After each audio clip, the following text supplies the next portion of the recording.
¿Qué tal? Buenos días, amigos, colegas del CRUNO, Ciudad Obregón, Sonora. Mi nombre es Guillermo Torres Ferral, profesor del Departamento de Sociología Rural de esta Universidad Autónoma Chapingo desde hace más de 30 años.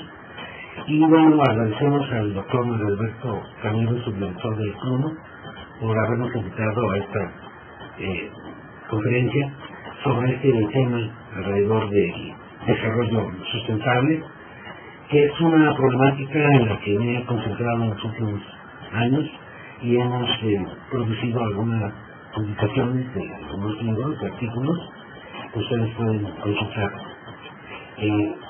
Este es un tema de gran actualidad y de enorme relevancia, y bueno, mi presentación gira alrededor de la gestión del desarrollo rural sustentable, para lo cual hemos elaborado el siguiente índice, del cual comenzamos con el contexto global local. Empezamos a discutir el concepto de desarrollo sustentable para derivar de él el positivo que tiene y posteriormente construir el concepto operativo del desarrollo sustentable, tomando en cuenta cuáles son los desequilibrios básicos que afectan el mundo actual. Y después entramos a brevemente analizar el desarrollo rural sustentable y la gestión del mismo en México. Por último, llegaríamos a unas breves conclusiones dirigidas hacia un desarrollo compatible. Empezamos con el contexto global local, y aquí es muy importante que tengamos en cuenta los siguientes elementos que lo conforman. En primer lugar, destaca la presencia de la crisis climática por sus efectos devastadores que tiene en el mundo, y hay que considerar que esta crisis tiene una serie de factores naturales y humanos como causantes. Sin embargo, el combate a la crisis climática que se está dando a través de las diferentes cumbres y las diferentes políticas públicas, concretamente en México, toman en cuenta los factores principalmente humanos, pero no consideran que las políticas centradas en la mitigación y en la adaptación se quedan solamente en los elementos que son consecuencia de una serie de causas que tienen que ver con el modelo de acumulación de gente en el mundo. Como paralelamente a esta crisis climática, es necesario ver que esta situación no se da al margen de una persistente destrucción planetaria a todos los niveles, y en donde destaca la destrucción de la biodiversidad, la deforestación, la contaminación, el agotamiento de los mantos acuíferos, el adelgazamiento de la capa de ozono, y bueno, también otros factores que son igualmente importantes y que derivan todos ellos en una persistente destrucción del planeta. Otro aspecto también muy importante que no podemos ignorar es la crisis múltiple, que es una crisis de energía, es una crisis de alimentos y es también una crisis económica. Como crisis de energía se ha venido atacando como una simple cuestión de oferta y demanda energética. Lo vemos aquí concretamente en nuestro país, en donde la reforma energética no toma en cuenta los aspectos fundamentales que originan esta crisis, y tampoco da las soluciones que son realmente las que pueden resolver el problema de la crisis de energía, que no debe limitarse exclusivamente a la sustitución de las energías no renovables por las energías renovables, ya que a lo largo de la historia podemos ver que han existido diversas crisis ambientales y devastaciones motivadas por el mal manejo de los recursos naturales renovables. Así es que no es ninguna garantía la simple transición energética para resolver la crisis de energía, precisamente, porque no toma en cuenta todo el contexto de la economía considerada en su conjunto.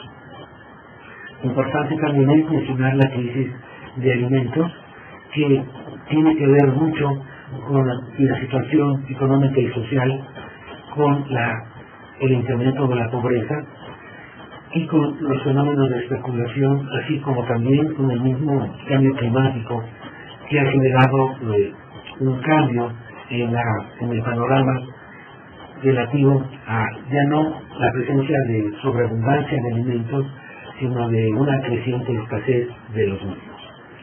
Asimismo, la crisis económica no puede dejarse de mencionar y que la del año 2008 no se ha resuelto del todo y que por el contrario puede atisbarse que estamos entrando hacia una nueva crisis económica que particularmente en el caso de México se está haciendo cada vez más visible. Todo ello impacta desde luego en una crisis social y con su concomitante efecto en términos de la desintegración social y también en términos de la violencia y de la inseguridad que afecta a todos los niveles de la sociedad. En última instancia, la causa de todos estos problemas tiene que ver con el modelo de acumulación capitalista y en particular con el binomio entre el hiperconsumo y el armamentismo, aspectos que están íntimamente entrelazados.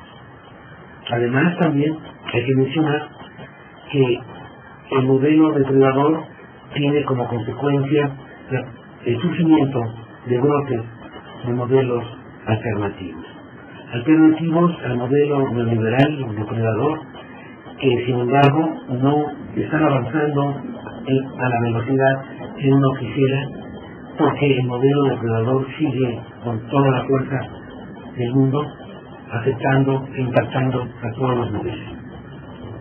En suma, podemos decir que el contexto global local se caracteriza por dos elementos: primero, por una crisis de civilización y segundo, por una transición hacia una nueva civilización. Por ello, pensar que solamente vivimos en una crisis civilizatoria es pensar que esta crisis civilizatoria tiene una solución dentro del mismo esquema de la civilización occidental que se ha fundado en el dominio de la naturaleza y del hombre y en el exterminio de los otros pueblos. Está presente en este análisis dos grandes desilusiones. Primero, la desilusión que provocó el capitalismo y que está presente en el neoliberalismo, en el sentido de que ya no es posible que pensemos que van a poder resolverse los problemas fundamentales que nos afectan bajo las reglas que impone el capitalismo. La otra desilusión es la que ofreció el socialismo, en la medida en que, lejos de resolver los problemas que supuestamente tendría que resolver, creó otros nuevos y también fomentó una desilusión desde los pueblos hacia estos esquemas que supuestamente darían solución a sus graves problemas. Pensemos entonces en que frente a estas dos desilusiones no queda otra cosa más que pensar en un reencarnamiento del mundo, es decir, en una reconciliación del mundo con el hombre y tratar de descubrir que finalmente el paraíso es el mismo planeta Tierra y que de nosotros depende si lo conservamos o seguimos avanzando en un infierno sin fin. Las reglas del mundo contemporáneo pueden resumirse en el hecho de que lo que muchos pagan es causado por unos pocos. Es decir, unas cuantas empresas, gobiernos, son los que han generado esta situación a nivel mundial y que no obstante va a tener que ser cubierta por toda la población. Las reglas entonces tienen que ver con lo siguiente: se ha dado donde sobra y se ha tomado donde falta. ¿Es esta la solución? Esto significa que se da a los ricos mediante tomar donde falta, es decir, de los pobres, que es también exterminar los ecosistemas y los agroecosistemas. Siguiente punto que vamos a considerar es en relación al concepto del desarrollo sustentable. Aquí, obviamente, podemos señalar algunos de sus antecedentes, como son la discusión sobre los límites del crecimiento en el año del 71, la conferencia de la ONU sobre desarrollo humano y medio ambiente en el año del 72, la aparición con cada vez mayor fuerza de la cuestión ecológica en el mundo contemporáneo y en ese sentido también la presencia de políticas que giraron alrededor del ecodesarrollo, pero que fueron sustituidas por otras debido a que el ecodesarrollo se limitaba a resolver asuntos de carácter puramente global. En este sentido es importante tomar en consideración que el desarrollo sustentable va apareciendo en la medida en que avanza la crisis ambiental. Y esta ha atravesado una serie de fases que va desde la lucha contra la contaminación hasta problemas de la protección de los animales, hasta problemas de la conservación del agua en el ciclo hidrológico, y que finalmente va derivando en una crisis global caracterizada por el calentamiento planetario y por el persistente cambio climático.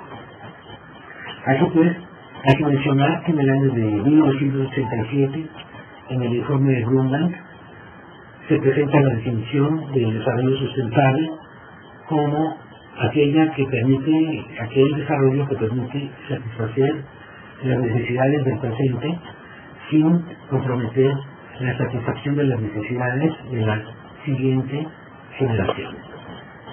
Sin embargo, el satisfacer las necesidades actuales implica precisamente no poder satisfacer las necesidades del futuro. ¿Por qué? Bueno, pues debido a la irracionalidad que genera el productivismo, el consumismo y el destructivismo. En el concepto de desarrollo sustentable podemos considerar que se encuentran presentes una serie de contradicciones y podemos señalarlas en el sentido de que se caracteriza en una instancia por una ambigüedad. Porque cuando se dice sostener, no se responde, no se explicita qué es lo que se quiere sostener. ¿Se quiere sostener el planeta o se quiere sostener el capitalismo como sistema económico y social dominante? Por otro lado, también se ha considerado que atrás de este concepto hay algo de trampa por el hecho de que se pretendiera convertir el capitalismo en una entidad de tipo natural y por lo tanto al naturalizar el sistema económico pues sería como absurdo pretender cambiarlo. En ese sentido, finalmente lo que está detrás del desarrollo sustentable, según muchas interpretaciones, es que lo que se busca es sostener el capitalismo. Por otro lado, es insuficiente porque legar la tierra a las siguientes generaciones implicaría que es necesario que esta pueda ser legada, pero mejorada. En ese sentido, nada sirve que leguemos la tierra a las siguientes generaciones si la tierra se encuentra precisamente ya devastada. Hemos dicho pues que también está presente un matiz de conservador en este concepto, ya que pretende resolver los problemas económicos, ecológicos y sociales sin modificar el sistema económico dominante. A través de ello no hay más que un dilema, y es el que presenta la evolución frente al desarrollo. Es decir, ¿qué es más importante para nosotros en este momento? Mantener un desarrollo que en sí mismo se ha alejado de la solución de los problemas, o mejor avanzar hacia la evolución de la especie humana que permita, digamos, en este mismo proceso encontrar nuevas modalidades de desarrollo en las que ya no se choque con el proceso evolutivo y que por lo tanto esta situación, este choque puede llevar a una evolución de la extinción de la especie humana, situación que se agrava con el cambio climático y que pone por delante la necesidad de lograr acuerdos a nivel mundial que permitan unir a todos aquellos que estemos de acuerdo con la supervivencia del planeta Tierra y de la humanidad dentro del mismo en condiciones de una vida plena y digna. Es importante también mencionar algunos elementos desde el punto de vista de la lingüística, en particular de los aspectos etimológicos y semánticos que tiene este concepto. Podemos decir que un antecedente importante del desarrollo sustentable es la idea del desarrollo o del crecimiento sostenido, sostener en inglés. Este crecimiento sostenido es una propuesta en la que se pretende creer que si la economía crece de manera continua, todos los problemas quedarán resueltos de manera inmediata. De tal manera que se llega a la aberración de decir, por ejemplo, que la pobreza en México podrá terminarse cuando durante 50 años podamos crecer al 7%. No son palabras, por ejemplo, de miembros de la Coparmex. Hay que mencionar la etimología del sustentable, que tiene como raíz una misma palabra que es sostener. Es decir, sustentable o sostenible, así como anteriormente sostenido, giran alrededor de sostener. Ahora bien, la traducción literal del vocablo anglo, sustainable, viene siendo sustentable o sostenible, sin considerar que en castellano tiene diferencias significativas en términos semánticos, porque sostenible implica tomar por arriba, mientras que sustentable implica tomar por debajo. En ese aspecto, la palabra sustentable es más rica que sostenible, porque además de sostener, incluye alimentar. Sin embargo, todas estas derivaciones del verbo sostener implican que finalmente lo importante es eso, sostener, en un caso mediante el tiempo pasado pretérito, que sería sostenido, o hacia el futuro, sostenible o sustentable. Están presentes en este concepto una serie de límites que los podemos ver en términos de supervisión mediante la participación que tienen algunas empresas alrededor de acciones que se identifican como sustentables, como las empresas que aquí se mencionan, Coca-Cola, Bimbo, Monseca, Televisa, son empresas supuestamente sustentables.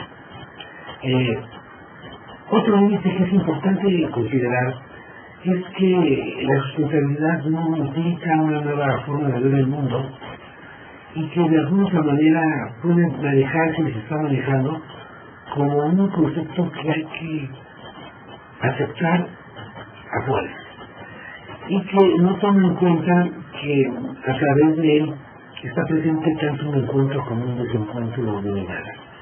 Por ello es necesario encontrar soluciones que permitan que las diferentes miradas de la realidad puedan converger. Y pensamos que en el desarrollo sustentable esto no es posible porque este concepto implica su integración entre subsistemas como el económico, el ecológico, el social, y nos conduce a ver al mundo de manera fragmentaria y de manera tal que es un concepto que no convoca a la fusión, sino a la fisión.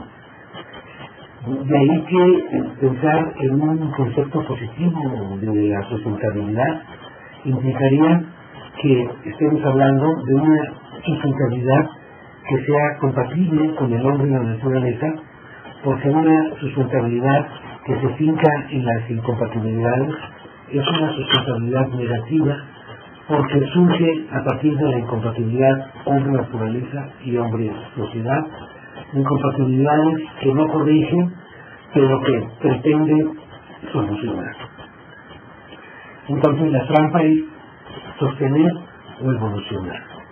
Porque bueno, aquí es muy importante que veamos que las leyes del universo son todo menos sostenibles o sustentables.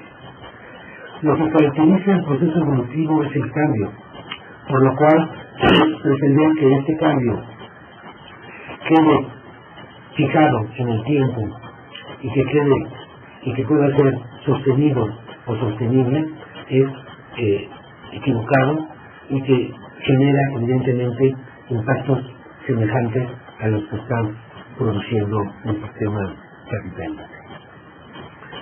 Aparte de lo que hemos mencionado, también está presente una brecha entre lo que dice la teoría y lo que dice la práctica. En teoría pareciera que el desarrollo responsable es ya la solución como un nuevo paradigma frente a la catástrofe ambiental, pero vemos que en la práctica las cosas no son de la misma manera. Vemos, por ejemplo, en nuestro país se degrada el costo de la degradación medida en el PIB es de alrededor del 11%, según estimaciones del Banco Mundial y que también coinciden con las de INPE. Y sin embargo, esta degradación ambiental catastrófica en el 11% anual implica que la respuesta que se está dando debería ser semejante y sin embargo solo se recupera el 0.28% anualmente de esa destrucción de los recursos naturales y del ambiente. Y además, los cambios tecnológicos dirigidos hacia la sustentabilidad están limitados por el ansia de obtener mayores ganancias. De ahí que finalmente la sustentabilidad exige sus límites y nos plantea que si bien el desarrollo sustentable plantea de alguna otra manera procesos de conservación de los recursos naturales, hay que tener en cuenta que su finalidad sigue siendo el incremento de la ganancia marcada por una sustentabilidad económica que se caracteriza por una continuidad productiva o una continuidad en los beneficios. Dentro de las proyecciones del desarrollo sustentable, en su forma dominante, porque evidentemente también existen posiciones a contracorriente y posiciones de una sustentabilidad alternativa, la proyección más importante es que la sustentabilidad económica absorbe a la sustentabilidad social y a la sustentabilidad ecológica. De ahí se deriva que el productivismo rebasa cualquiera de las buenas intenciones que se tengan para resolver los problemas derivados de la crisis ecológica, económica y social.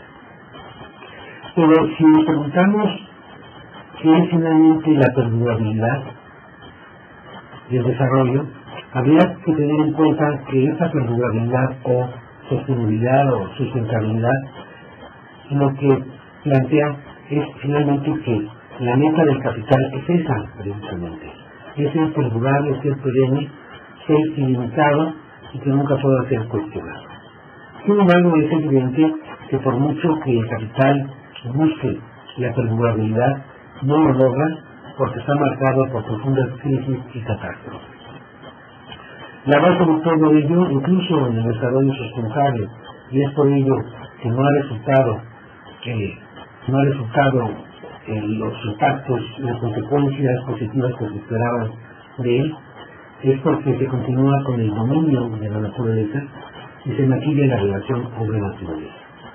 De tal manera que en nuestro país hemos visto que continúa esta devastación y que a raíz de la aplicación del desarrollo sustentable en todas las legislaciones que marcan la organización económica y social del país y traducidas en cambios en la misma Constitución y con el surgimiento de diversas leyes, vemos de que no han habido los resultados que se esperan del desarrollo sustentable y que es irrefrenable la marcha de la devastación hasta ahorita.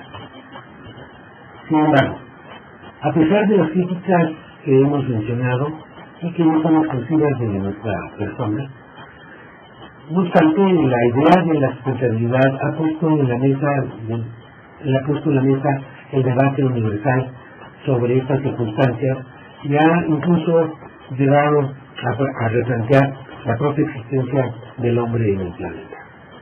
Por otro lado, también hay que considerar que pues, es prácticamente la única herramienta institucional que existe para enfrentar estos problemas y sin embargo, bueno, hay que mejorarlo y superarlo.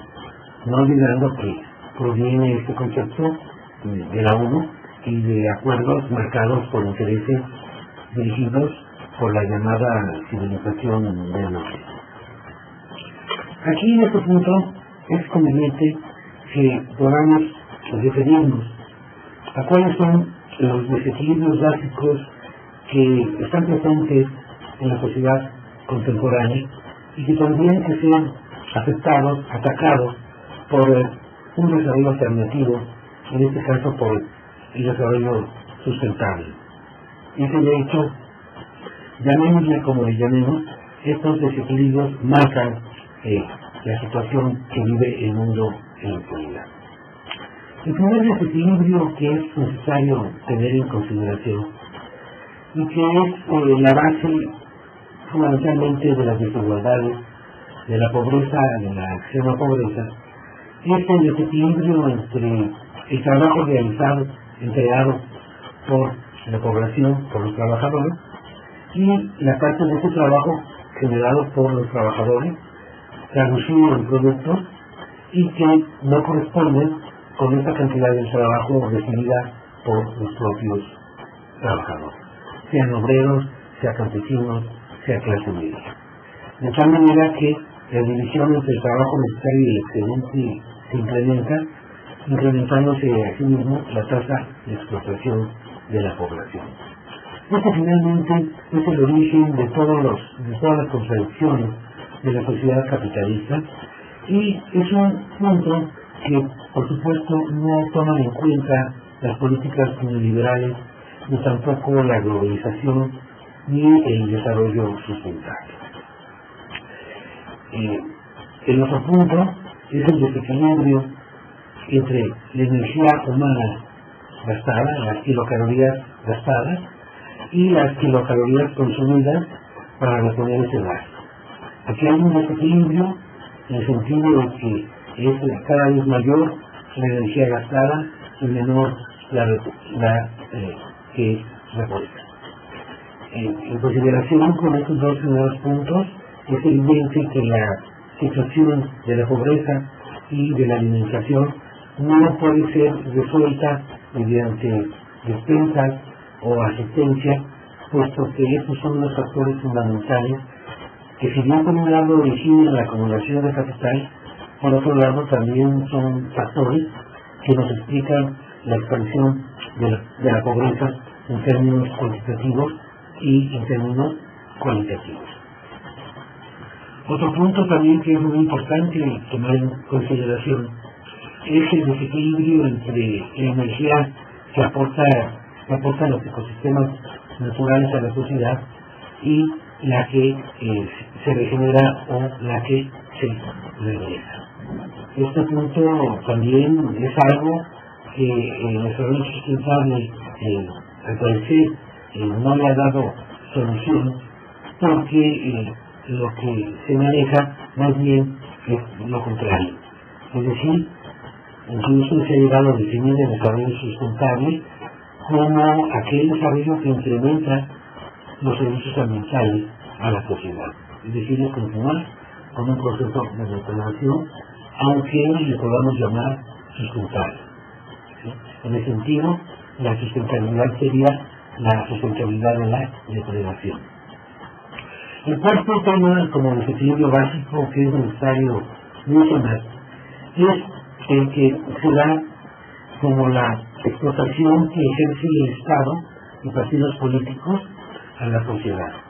Obviamente aquí empieza a ver la relación entre el flujo de impuestos que se dirige hacia el Estado y la manera como el Estado regresa estos recursos a la sociedad.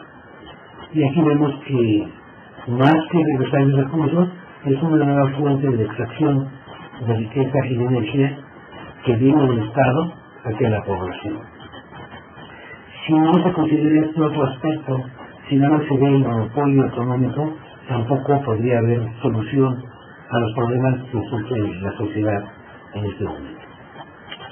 El punto 5, como desequilibrio básico, es el que se da en el proceso de la culturación y la subordinación de las diferentes culturas o de la cultura nacional a los factores que están generando una cultura mundial, pero fincada en la cultura de otros países, de las culturas de otros países, que giran alrededor del consumismo principalmente.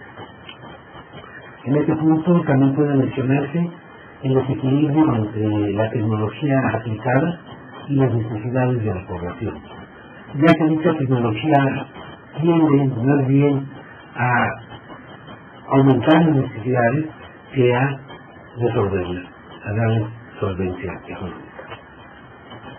Ahora bien, hemos mencionado algunos de los aspectos críticos y hemos mencionado también algunos de los aspectos positivos que tiene el desarrollo sustentable, y tomando en cuenta que diversos actores, diversas líneas de interpretación giran alrededor de este desarrollo sustentable, es importante pensar no solamente quedarnos en la parte de la discusión teórica o de su crítica, que es importante desde luego, porque ya veíamos que la falla del desarrollo sustentable no solamente es práctica, también es teórica, porque conlleva varias dificultades en su comprensión y desde luego esto se traduce en las dificultades en su aplicación.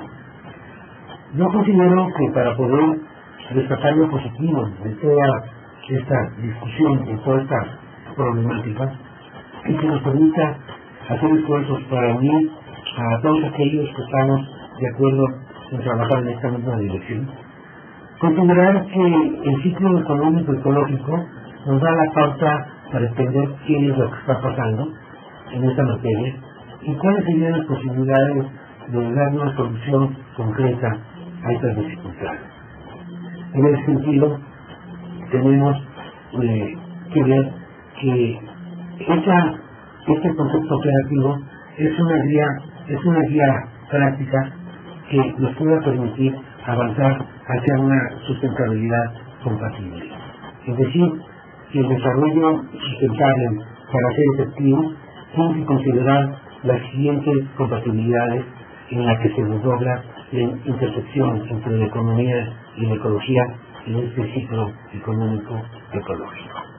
Y que es fundamental en términos de lo que es la aparición de nuevas disciplinas, particularmente de la economía ecológica y de la economía política ecológica.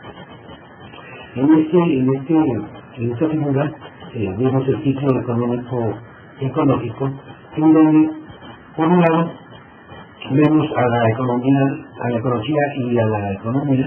En la parte de abajo se ve con mayor claridad aquí en esta presentación, que la economía ecológica no es otra cosa más que la síntesis entre la economía de la naturaleza y la economía humana. La economía de la naturaleza la estamos identificando como ENE, que significa que la energía en flujo se convierte en energía fijada y después vuelve a desintegrarse en energía en flujo. La N va a ser considerada como el ciclo económico, de tal manera que NEM significa como las materias primas y la maquinaria, mediante la energía humana, se convierten en nuevos productos. En ese sentido, si consideramos que la economía se ha reducido a esta fórmula del proceso de producción, donde simplemente se trata de obtener los recursos para obtener un producto, estaríamos hablando de una economía no ecológica y, por el contrario, de una economía antiecológica. En esta dirección, la economía ecológica encierra en el ciclo ecológico al ciclo económico. De tal manera que las distintas fases por las que atraviesa la economía humana implican respetar los diferentes momentos en los que esta economía está integrada a la ecología. En este caso, tanto en sus fuentes como en los suministros. En esta economía ecológica está presente las leyes de la termodinámica. En primer lugar, la primera ley de conservación y transformación de la energía, que se presenta como conservación y transformación del valor. La segunda ley, como la producción genera desechos, genera la entropía. Y la tercera ley, cómo es posible aprovechar muchos desechos en la entropía o entropía negativa, lo cual implica también avanzar hacia la renovación de los ecosistemas. En función de este ciclo económico ecológico, hemos construido los siguientes ciclos que corresponden a los 4 integrantes componentes de este ciclo económico ecológico. Consideramos entonces 4 conceptos fundamentales que son los diferentes momentos por los que atraviesa este ciclo, en el que destaca el valor energía, el ciclo del valor calorífico, el ciclo del valor trabajo o valor producto y el ciclo del valor desecho. Finalmente, todos estos ciclos se integran en un conjunto y se renuevan continuamente. Hay que decir que este ciclo está presente, nos guste o no nos guste, por el hecho de que son determinaciones materiales que dependen de límites naturales y que permiten explicar que la acción humana solamente es posible dentro de estos límites naturales. Cuando no se respetan estos límites es cuando surgen los problemas en las fuentes que hemos mencionado arriba. Nuestro punto de partida es el ciclo del valor energía. Este ciclo es el dominante, es el más importante, pues absorbe a todos los demás ciclos considerados. Su fundamento es la energía solar, que es la fuente de toda forma de energía aquí en la Tierra. Está expresada en los movimientos de rotación y traslación del planeta.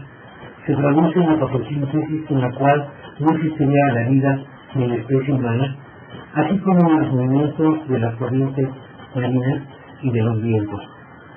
Se expresan en la biomasa y en la conservación del agua mediante sus ciclos, lluvia, cuerpos superficiales, nubes, etc.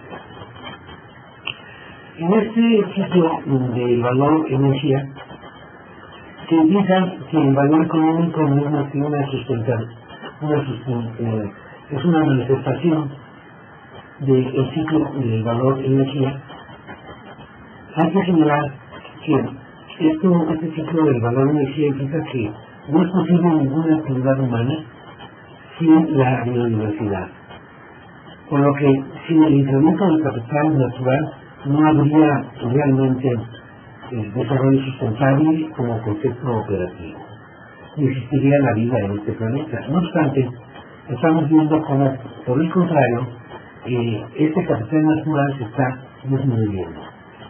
Aquí estamos poniendo entre comillas el capital natural, porque cuando los diversos actores hablan del capital natural, se están refiriendo a la riqueza de biomasa, particularmente y en general a la naturaleza. De tal manera entonces que la naturaleza no puede ser capital, sino que principalmente tendríamos que ver que en todo caso capital natural sería la cantidad de proyectos de inversión de capital que se destinan a el rescate de la naturaleza o al incremento de la biomasa. Esto implica como un elemento fundamental el tema de las áreas naturales, ¿sí?, tanto protegidas como no protegidas, y destacar que hay una frontera natural que es infranqueable y que si la rebasamos aparecerán graves problemas. Aquí podemos mencionar la llamada regla de James Lovelock del año 2007, que nos plantea que los diferentes países, claro, en distinta esta proporción que puede presentarse en distintos países, nos habla de que para lograr la supervivencia se requiere conservar ciertas proporciones entre la frontera natural, la frontera agrícola rural y la frontera urbana. Es decir, se requiere siempre que haya una mayor cantidad de áreas naturales, también de una frontera rural y menos de la urbana. Se habla de 30%, 30% y 30% para el caso de Gran Bretaña, pero en el caso de nuestro país y en Latinoamérica es desde luego diferente esta proporción. De cualquier manera, no tiene nada que ver con la presencia en México de áreas naturales que representan un porcentaje del territorio nacional mucho más reducido que ese 30% que sugería Lorna. El segundo momento del ciclo ecológico nos da el ciclo del valor calorífico. Este concepto del valor calorífico es necesario distinguirlo del valor calórico. ¿Sí? El valor calórico, bueno, aquí hay un error, el valor calórico significa la cantidad de kilocalorías que tiene, digamos, diferentes sustancias o procesos. Aquí estamos incluyendo en el valor calorífico al alimento, al vestido, la habitación, la medicina y el combustible, y no solamente las kilocalorías que consumimos como valor calórico. El ciclo del valor calorífico tiene que ver con pues, la producción de estos elementos que hemos mencionado y está relacionado con el agroecosistema y con el ecosistema natural. Es evidente que el ciclo del valor calorífico implica la presencia de una base económica, cultural y ecológica de agrodiversidad y tiene desde luego mucho que ver con los saberes locales para la obtención de alimentos y para su preparación. Aquí podemos destacar de manera muy importante la presencia de las ventajas que tiene la agricultura respecto a otras ramas de la economía. Las ventajas que tiene la agricultura es de que estamos hablando de una actividad en la que se multiplica el producto, en la que se multiplican las semillas, en la que se regenera el agroecosistema y si es bien manejado también el ecosistema. Estamos hablando entonces de una actividad renovable cuando se maneja adecuadamente y que es la única actividad que permite alimentar al ser humano y por lo tanto es la base de todo el desarrollo. Aquellos países que han abandonado la agricultura, que la han minimizado, son países que se han colapsado, como fue el caso de la Unión Soviética y como está siendo el caso de México. Aquí es necesario considerar la diferencia entre los pequeños y grandes agricultores, la diferencia entre la agricultura tradicional y la moderna, y ver cómo la agricultura tradicional es la fuente, finalmente, tanto de la agricultura moderna como de la industria. Es mencionar las ligas que tiene la agricultura con la industria, hacia arriba con la industria agrícola y hacia abajo con la agroindustria. Esto significa que sin industria no hay valor calorífico, tampoco hay alimentos, bajo las condiciones del mundo contemporáneo. Claro, pensando en una industrialización sustentable. Hay que tener en consideración al mismo tiempo que los campesinos producen el 60% de alimentos en el mundo y que por otro lado son unidades de producción que comparadas con las grandes exportaciones generan menores emisiones de gases de efecto invernadero en comparación con las grandes y al mismo tiempo y a diferencia de las grandes fijan una mayor cantidad de carbono porque aplican materia orgánica y porque se caracterizan por la agrodiversidad entre otros elementos. El tercer elemento de nuestro ciclo económico ecológico es el ciclo del valor trabajo o el ciclo del valor producto. Este ciclo es fundamental que lo ubiquemos como consecuencia del valor calorífico, porque sin reposición de la energía humana que se da gracias a dicho calor calorífico, no podría haber economía, no podría haber industria ni actividades extraalimentarias o extraagrícolas. El ciclo del valor trabajo supone los ciclos anteriores, por lo tanto supone la existencia de la biomasa, de las áreas naturales, y supone la existencia de las áreas que generan los alimentos necesarios para abastecer a las pequeñas, medianas y grandes ciudades. Aquí hay que considerar también la dependencia recíproca del campo y la ciudad, pero principalmente de la dependencia de la economía hacia el campo y las áreas naturales. En consecuencia, podemos tener industria extensiva o industria intensiva. Aquí lo más importante es que el ciclo del valor trabajo, para que pueda fluir, requiere de una eficiencia energética, aunque en la práctica es una eficiencia energética negativa y se cuenta con salarios antieconómicos. Por otro lado, también en este ciclo se generan los desechos no reciclables y el aprovechamiento suficiente de los mismos. El cuarto momento del ciclo es el ciclo del valor desecho. Para poder abordar el ciclo del valor desecho es importante tener en consideración que el valor de energía se transforma en valor calórico, luego se transforma en diferentes formas de energía, principalmente mecánica, y finalmente se transforma en valor desecho. El valor desecho implica dos cosas. El desecho representa tanto un valor económico como un valor ecológico. El valor ecológico está dado por el proceso de renovación de los desechos que permiten generar condiciones para que el ciclo del valor de energía continúe. Esto es evidentemente claro en el caso del bosque y el papel de los desechos del bosque, cómo se van convirtiendo en fertilizantes de nuevos árboles. Aquí se ha analizado mucho la presencia de las 3 R, ¿sí? Y es parte de las políticas ambientales fundamentales, y básicamente las 3 R se refieren a reciclar, reutilizar y reducir los desechos. Y bueno, se han mencionado dificultades para reutilizar y reducir el desecho, y prácticamente se viene centrando en el reciclaje. Pero se han hecho diversas investigaciones al respecto y se ha llegado a la conclusión de que de una u otra manera estas 3 R's no serían suficientes para atacar la problemática que generan los desechos líquidos, gaseosos y sólidos.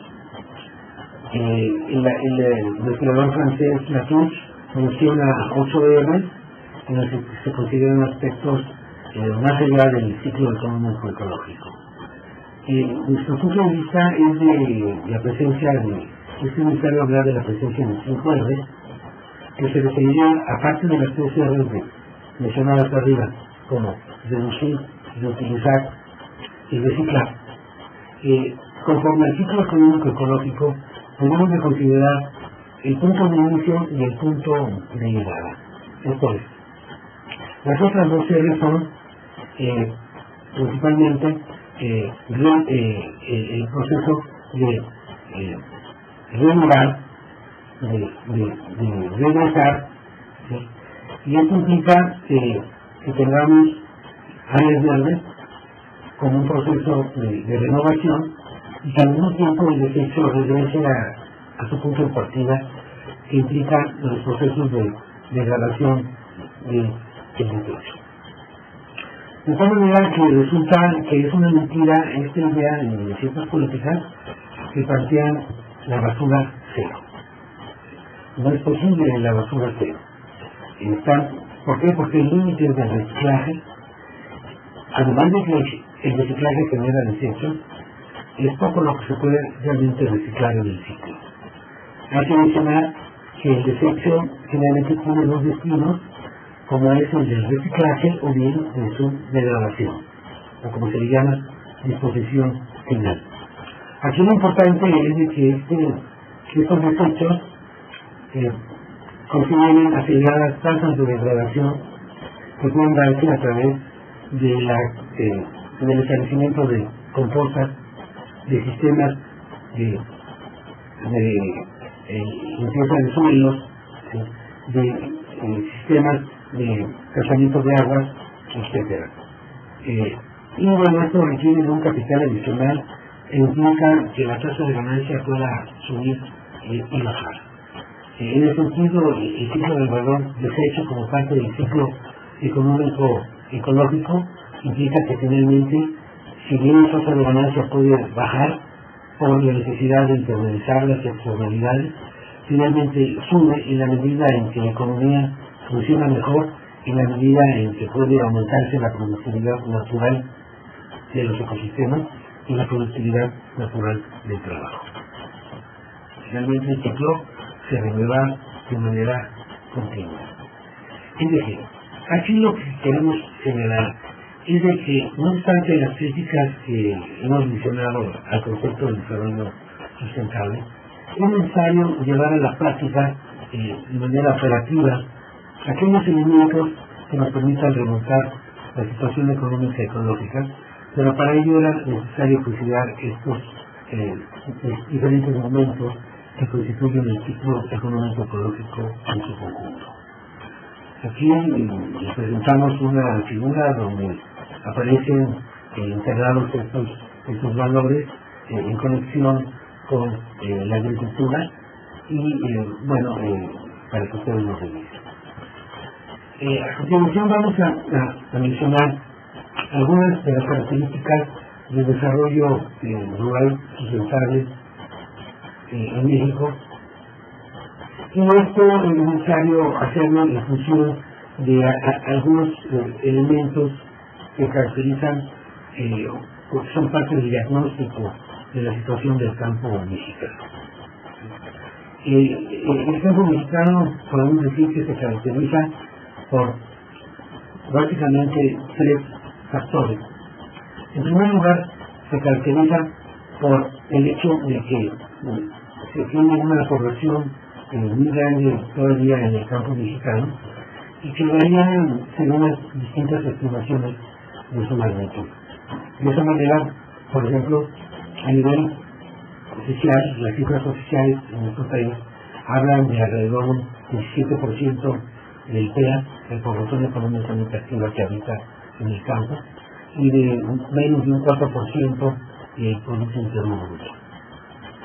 En ese sentido, otras estimaciones, como de la OCDE, nos maneja un 35%, que viene siendo casi el doble de lo que considera el gobierno mexicano. Es evidente que esas cifras dadas por la OCDE son más fidedignas que las que propone el gobierno mexicano. Si consideramos entonces que el 35% de la población vive en el campo, estamos hablando de una cantidad muy grande de pobladores y que tienen la característica de no tener empleos en el mundo rural y que tengan que ser expulsados bien hacia las ciudades, bien hacia los Estados Unidos, al campo o a la ciudad.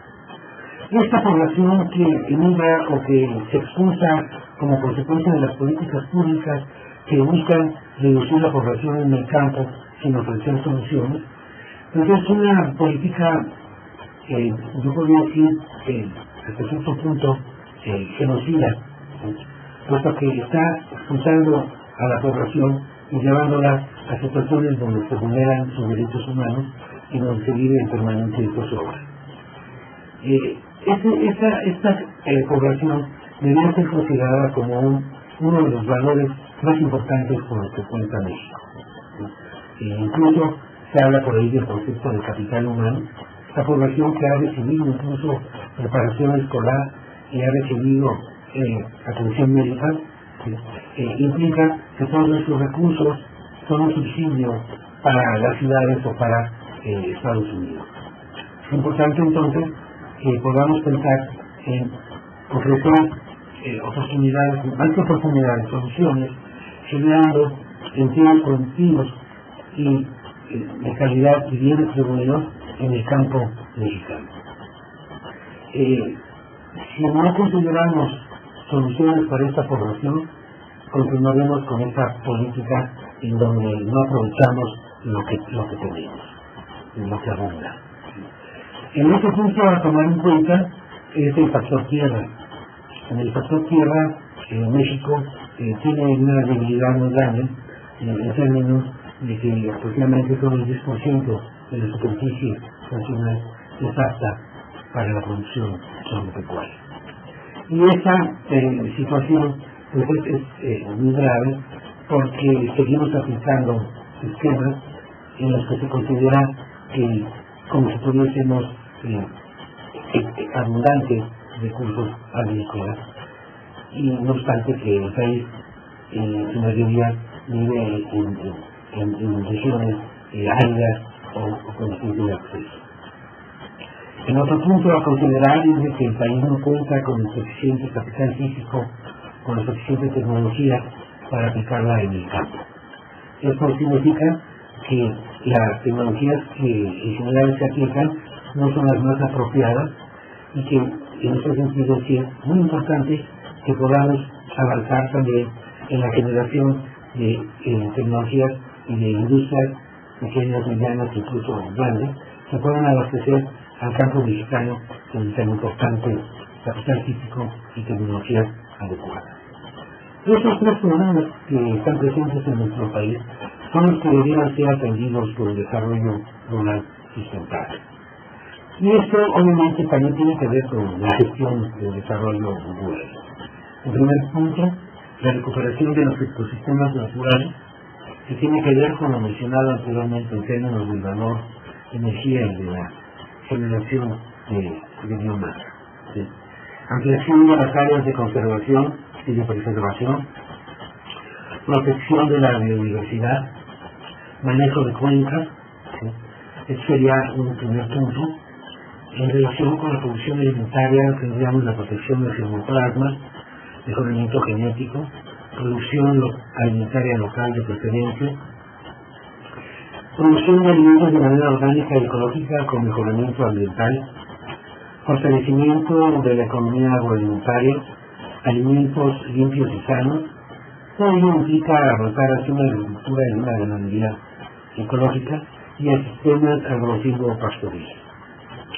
Un tercer elemento es la integración de las cadenas agroalimentarias, el fortalecimiento de la tecnología nacional, impulso de una economía de la energía y materiales, y la generación de industrias conectadas al ciclo de los desechos, remediación de suelos, recuperación de cuerpos superficiales, captación de ahorro y eficiencia en el uso de agua, sistema nacional de composta, tratamiento y aprovechamiento de los residuos sólidos, sistemas de comercialización y financiamiento sustentable. Todo ello lo hemos venido trabajando en un libro que se llama Desarrollo Sustentable en México y que ojalá puedan tener tiempo de ser anunciado. Ahora bien, dentro de las perspectivas del desarrollo rural sustentable, es muy importante ubicarnos dentro de las tendencias que vive la agricultura a nivel mundial. Y un punto muy importante, sobre todo para nuestro país, porque el 80% de las unidades de producción son de tipo monoculturista. Aquí está presente este dilema, esta discusión entre si eliminamos o desaparecemos, desaparecemos o capitalizamos al minifundio. En algunos países del mundo se avanzó en la primera idea de eliminar el minifundio y lograron un relativo avance, pero en general fue fracaso porque pocas fueron las tierras que pudieron ser compactadas a través de diferentes métodos. Otros países eligieron la vía de la capitalización del minifundio y la gran mayoría de ellos han sido exitosos. Tal es el caso de Japón, de Holanda, tenemos el caso de Taiwán, el caso de Corea, ¿sí? En algunas regiones de Latinoamérica e incluso de México encontramos con un infundio exactamente capitalizado, pero que lo han hecho por sus propios medios, sobre el dilema así. Y las políticas plantean, a raíz sobre todo de la reforma del artículo 27 del año 92, plantean básicamente que los problemas del país vienen del minifundio, y finalmente hay que tener en cuenta que el minifundio en México solamente tiene 4 millones de hectáreas, por lo cual no es posible echarle la culpa a esta forma de producción que realmente, aunque es mayoritaria en términos de unidades de producción, cuenta con muy pocos recursos. En cambio, los grandes productores disponen de enormes recursos y con esos recursos no han resuelto los problemas que el país se quiere resolver desde el campo. Un punto de vista aquí muy importante es el dilema o la pugna entre la agroecología y la agricultura artificial o la biotecnología. Es evidente que si estamos enfrentando un cambio climático, no puede haber una solución que genere mayores emisiones de gases de efecto invernadero y que reduzca la posibilidad de captar carbono en el suelo. De tal manera que la agroecología aparece como la solución donde se maneja en pequeña escala para resolver problemas que mencionamos anteriores, como es dar empleo, aprovechar recursos escasos y generar tecnologías apropiadas. Otro tema importante a considerar es si se requieren mayores o menores subsidios al campo, sobre todo frente a la crisis alimentaria y de energía. Aquí hay que decir que México se encuentra en los últimos lugares de apoyo mediante subsidios al campo, mientras que los países que están en la punta de lanza del crecimiento son aquellos que han generado, que han aportado mayores subsidios, en los que se incluye Estados Unidos, la Unión Europea, China e India. Dentro de las tendencias de la agricultura es necesario mencionar cuáles son las soluciones que se proponen, y se proponen básicamente dos enfoques: una nueva ruralidad positiva, es decir, alterna, en la que se rescate el campo y la pequeña producción campesina, o bien una nueva ruralidad negativa, neoliberal, que busca la destrucción de las formas de producción en pequeña escala. De aquí se han desprendido una serie de políticas agropecuarias que podemos delimitar en función de los siguientes aspectos, como es el hecho de que la economía está enfocada hacia la urbanización a toda costa, está enfocada a castigar al campo, a abandonar la producción alimentaria básica, a subsidiar exportaciones, a fomentar el consumismo transnacional, a expulsar la fuerza de trabajo, a eliminar la población rural, disminuyendo el número de productores, cosa que no obstante no ha ocurrido, favorecer a los grandes productores y castigar cruelmente a los minifundistas. Con este panorama, la gestión para el desarrollo rural sustentable se encuentra con enormes obstáculos teórico-prácticos, con confusiones conceptuales, con dificultades para llevar a la práctica las estrategias fundamentales. Los recursos son insuficientes para lograr la sustentabilidad en el sentido positivo. Además, no existe una ley general de desarrollo sustentable, por lo cual se genera un desorden y desarrollos institucionales entre todas las instancias que chocan entre sí incluso a través de sus reglamentaciones, y donde están presentes conceptos, definiciones contradictorias respecto a lo que es el desarrollo sustentable. Y bueno, en pocas palabras, la gestión del desarrollo rural sustentable se caracteriza por favorecer más a los que contaminan más. Veamos un botón de muestra de este desorden institucional presente en la gestión del desarrollo rural. Tenemos pues un Plan Nacional de Desarrollo que ha estado orientado al crecimiento sostenido. No obstante que este crecimiento sostenido ha generado una mayor devastación socioambiental y fomenta el interurbanismo y la desurbanización. Para Germán, la sustentabilidad tiene que ver con el conservacionismo.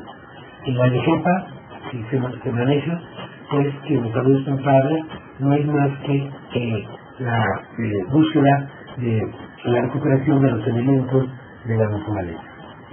Zagarpa está girando alrededor del productivismo, y aquí destacan los programas, los diferentes programas, particularmente de reconversión productiva, que han logrado que muy pocos productores de maíz se hayan reconvertido a la producción de cultivos rentables y que la mayoría no lo haya podido hacer y sin embargo carezca de los apoyos suficientes porque, como sabemos, los programas de desarrollo rural que han existido y las políticas de Zagarpa se dirigen a un productivismo para favorecer a los de por sí ya favorecidos productores agropecuarios, que son alrededor de 3.000 empresas, según datos que han ofrecido las organizaciones campesinas.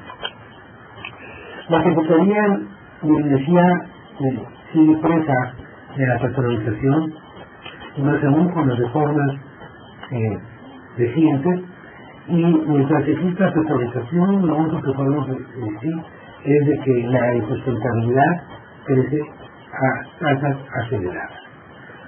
Y principalmente porque estamos acabando con un recurso que la naturaleza nos dio para que nos durara el mayor tiempo posible, y que las políticas en marcha y que las sugerencias de los partidos políticos siempre son en el sentido de depender de esta petrolización, rematando el petróleo actual en la actualidad y privándonos del mismo para las futuras generaciones. En el caso de la Sedesol, vemos cómo se centra en el combate a la pobreza, pero no tocan para nada la concentración de la riqueza en pocas manos. La Secretaría de Economía promueve la mercantilización y el Banco de México y Hacienda la especulación. Y a todo ello se le llama la sustentabilidad del desarrollo. Sí. Bueno, más adelante aquí les estamos brindando algunas, aquí abajo, algunas figuras. Nos vamos a centrar en esta figura que están viendo, donde es la definición mecanicista de la sustentabilidad, donde esta queda disgregada en sus tres componentes, ¿sí? Pero en realidad ese esquema es equivocado, porque lo que está funcionando es que el capital es el que absorbe a la humanidad, a la sociedad, al individuo y todos a la naturaleza. Llevar una sustentabilidad alterna implicaría respetar los límites que ofrece la naturaleza, la especie humana, la sociedad, la cultura, que solo así puede florecer la persona. Por lo tanto, el esquema de la sustentabilidad no funciona porque sus componentes son incompatibles entre sí. Tenemos las figuras, tenemos las gráficas de lo que es el desarrollo sostenible, sustentable, y la propuesta que hacemos que gira alrededor del desarrollo compatible, que significa que el ciclo económico se guíe por el ciclo natural y no sea un factor independiente.